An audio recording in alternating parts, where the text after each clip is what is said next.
কি ভেবেছিস তোর উপস্থিতি আমি টের পাবো না? পাষণ্ড, আমি শৈলেন তান্ত্রিক।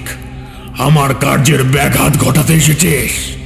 যা, পালা পালা পালা পাষণ্ড, তোকে এবারের মতো দয়া করে ছেড়ে দিলাম। যা, পালা পালা এখান দিয়ে। আর যদি কোনোদিন ওই মুখোশ, ওই দিনই হবে তোর শেষ দিন।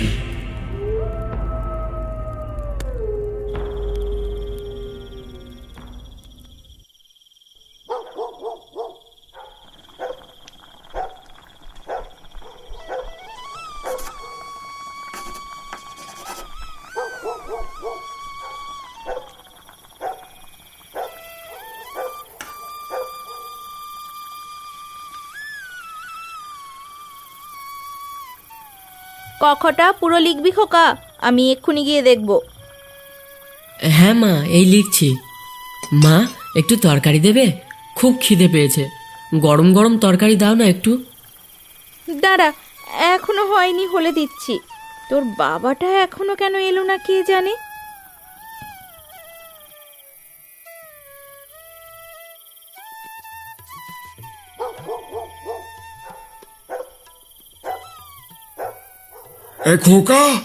এই খোকা, শোন তো, এই দেখে যা, তোর জন্য কি নিয়ে এসেছি।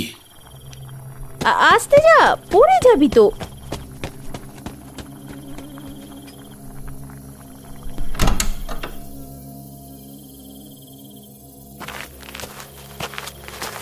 বিনয় বাইরে গিয়ে দেখে কই তার বাবা, কেউই তো নেই। কিন্তু হঠাৎ সে দেখতে পায় দূরে কুয়াশার মধ্যে কেউ হেঁটে চলে যাচ্ছে। বিনয় দৌড়ে যায়। বাবা, ও বাবা, ওইদিকে কোথায় যাচ্ছ? দাঁড়াও। কি হলো? এত চিৎকার করছিস কেন? কি গো, কি হয়েছে? তুমি রান্না করো, আমি ছেলেকে নিয়ে পাশের গ্রামের মেলা দিয়ে ঘুরিয়ে নিয়ে আসছি। চিন্তা করো না, এখনই চলে আসবো।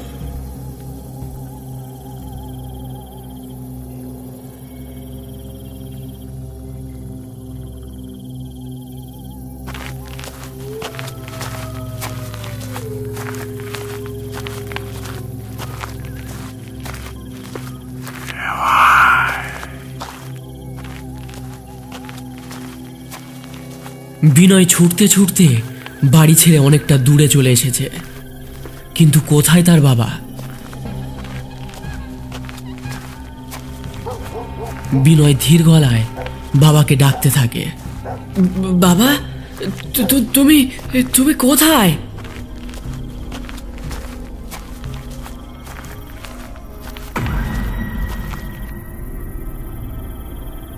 এই তো খোকা, আমি এখানে।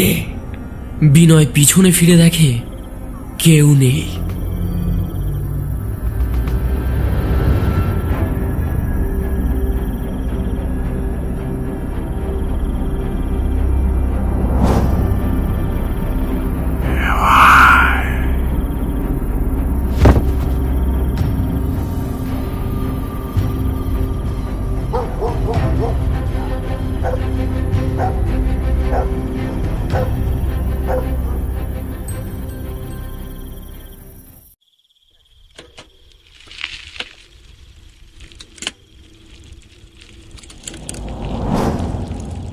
কই গো, এসে গেছি।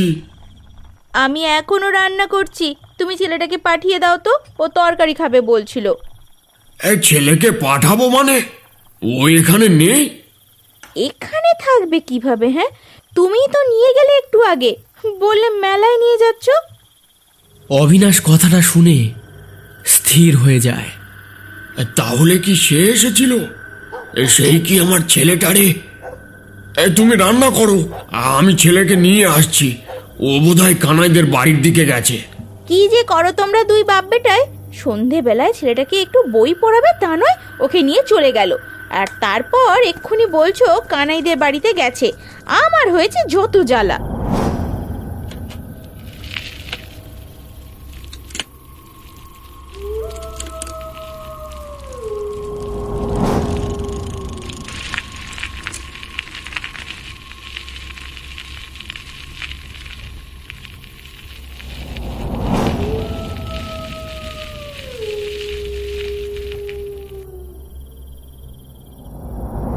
ঠাকুর মশাই, ঠাকুর মশাই, আজ আমার ছেলেকে সে নিয়ে গেছে। আপনি যেটা বলেছিলেন সেটাই হলো। তোকে বলেছিলাম কদিন তোর ছেলেকে একটু সাবধানে রাখবি। চল আমার সাথে চল, আজ ওর শেষ দেখে তবেই ছাড়বো। রাত প্রায় 11টা। শ্মশান সংলগ্ন সরু নারকেল গাছগুলোর পথ দিয়ে হাঁটছেন শৈলেন তান্ত্রিক। কাঁধে একটা ঝোলা, হাতে মস্ত বড় এক লাঠি, আর পরনে রক্তাম্বর পোশাক। পেছনে ভয়ে কাঁপতে কাঁপতে আসছে বিনয়ের বাবা অবিনাশ। ঠাকুর মশাই, আর কত দূর? এই বাগানটার বদনাম আছে, দিনের বেলাতেও কেউ এদিকে আসে না। ভয়কে যত প্রশ্রয় দিবি সে তত মাথায় চড়বে অবিনাশ। সোজা হয়ে হাঁট, জবটা মনে আছে তো? আগে মনে আছে, কিন্তু বাতাসটা কেমন ভারী লাগছে না আপনার? মনে হচ্ছে কেউ আমাদের পিছু পিছু আসছে।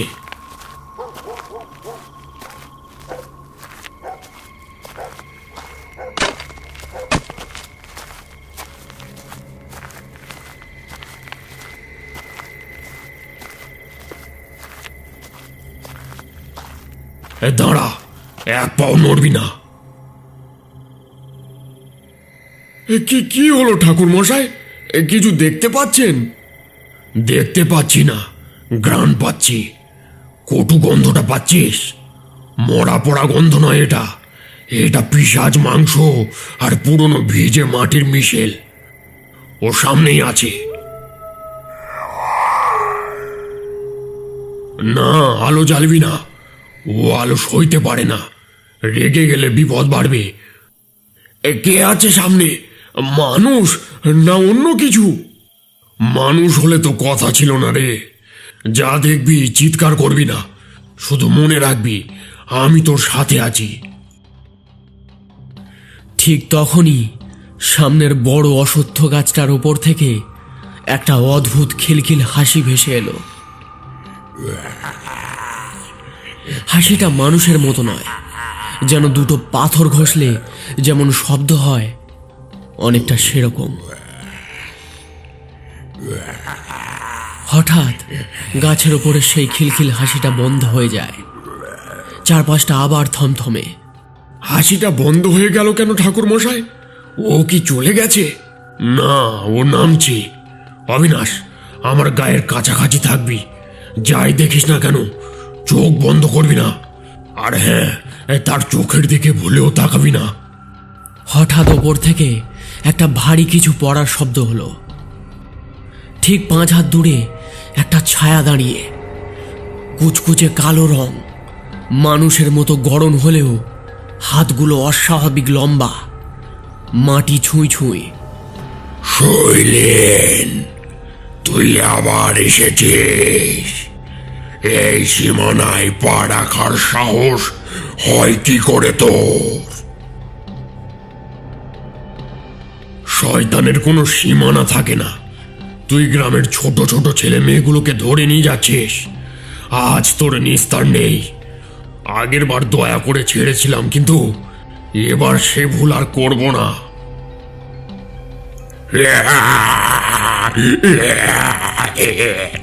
দয়া? তুই আমাকে দয়া করবি? আমি এই মাটির আদি অধিপতি। এই যে লোকটা তোর পেছনে কাঁপছে, এর ছেলেকে আজ তুলে নিয়ে এসেছি। এবার এর কলিজা আজ আমার নৈবেদ্য হবে।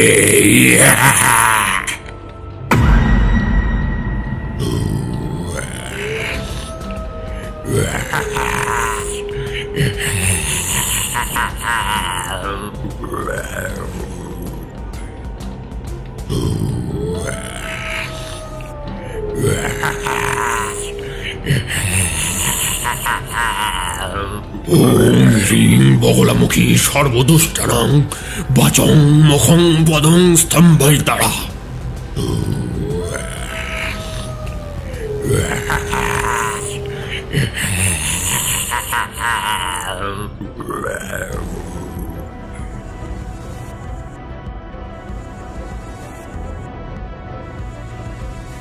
ওং হ্রিং বগলামুখী সর্বদুষ্টানাং বাচং মুখং পদং স্তম্ভয়িতারা।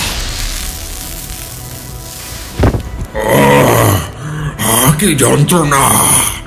ও কি করলি এটা? এই আগুন কিসের? শৈলেন, এটা তোর পাপের আগুনের প্রতিফলন। বল, কার নির্দেশে তুই এই গ্রামে ঢুকেছিস? একা তোর সাধ্য নেই আমার সুরক্ষা কবচ ভেদ করার। কে পাঠিয়েছে তোকে? ঠাকুর মশাই, ওর মুখটা দেখুন। ওর মুখে কোনো চোখ নেই, শুধু একটা বড় হাঁ।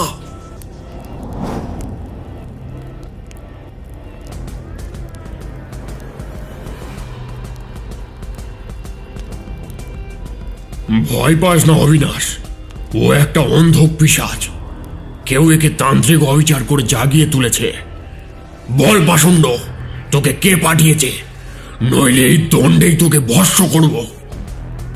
বলবো না, হ্যাঁ বলবো না। সে আমাকে মুক্তি দেবে বলেছে। সে জমিদার বাড়ির ভূগর্ভস্থ কক্ষে বসে রক্তদান গ্রহণ করছে। ও আমাকে ছেড়ে দে শৈলেন, আমাকে ছেড়ে দে। পিশাচটা যন্ত্রণায় কুঁকড়ে গিয়ে মাটির উপর আছাড়ি পাছাড়ি খেতে লাগলো। শৈলেন তান্ত্রিকের হাতের বিভূতি যেন তপ্ত লাভার মতো ওর শরীরে বিচ্ছে। ও ও কি যন্ত্রণা! থাম থাম শৈলেন, আমি বলছি সব বলছি। আগুনের শিখাটা নিয়ে ভা শৈলেন, আগুনের শিখাটা নিয়ে ভা। আগে নাম বল, কার ইশারায় তুই গ্রামে এই তাণ্ডব চালাচ্ছিস? কার আদেশে তুই এই নরবলির খেলা খেলছিস? সে কোনো সাধারণ মানুষ নয়, তার নাম রুদ্র ভৈরব। সে নিজেকে তোর গুরু ভাই বলে দাবি করে। সে জমিদার বাড়ির ওই অন্ধকার মাটির তলার ঘরে বসে মহাকালের সাধনা করছে। আমাকে সে ওখান থেকে মুক্ত করে এনেছে। ও হায় কি যন্ত্রণা! শৈলেন তান্ত্রিকের চোখ দুটো স্থির হয়ে যায়। রুদ্র ভৈরব নামটা শুনেই তার কপালে চিন্তার ভাঁজ পড়ল। রুদ্র ভৈরব? ঠাকুর মশাই, আপনি কি ওকে চেনেন? আপনার গরু ভাই মানে তো সেও নিশ্চয়ই আপনার মতো শক্তিশালী। শক্তি থাকলেই সে মানুষ হয় না রে অবিনাশ। রুদ্র অনেক বছর আগে এই বামাচারে ডুবে গিয়েছিল। ক্ষমতার লোভে সে নিজের আত্মাকে শয়তানের কাছে বিক্রি করে দিয়েছে। কিন্তু ও যে এখানে আস্তানা গেড়েছে সেটা বুঝতে পারিনি। পিশাচটা এবার করুণ স্বরে মিনতি করতে লাগলো। ও নাম তো ভুলে দিলাম। এবার ছেড়ে দে আমায় শৈলেন। আমি এই গ্রামের ছায়াও আর মারাবো না শৈলেন, আমায় ছেড়ে দে। তোকে ছেড়ে দিলে তুই আবার কারো না কারো ক্ষতি করবি। তোকে মুক্তি দেব, তবে এই জগৎ থেকে নয়, এই অস্তিত্ব থেকে। ওং হ্রিং বগলামুখী সর্বদুষ্টানাং বাচং মুখং পদং স্তম্ভয়িতারা। পিশাচটা একটা বিকট চিৎকার করে ধোঁয়ায় মিলিয়ে গেল।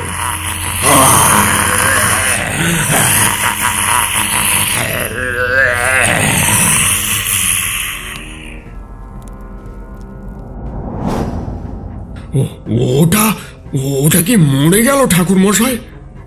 ওর মুক্তি হলো, কিন্তু আসল লড়াই তো এবার শুরু। রুদ্র ভৈরব যখন পিশাচ পাঠিয়েছে, তার মানে সে জানে আমি আসছি।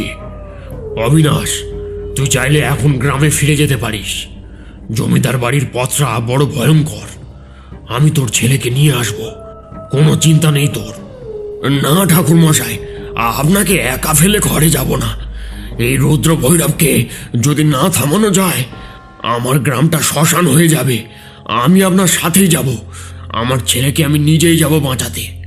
বেশ, তবে মনে রাখিস, জমিদার বাড়ির ভেতরে যেটা দেখবি সেটা এই পিশাচের চেয়েও 1000 গুণ বেশি ভয়াবহ হতে পারে। চল। শৈলেনতান্ত্রিক হন হন করে জমিদার বাড়ির দিকে হাঁটতে শুরু করলেন।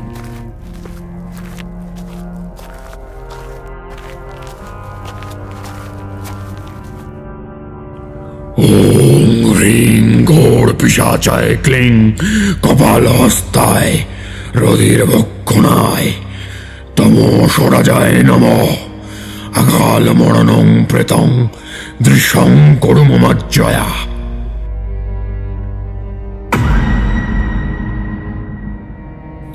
আজকের গল্পের প্রথম পর্বটি এই পর্যন্ত।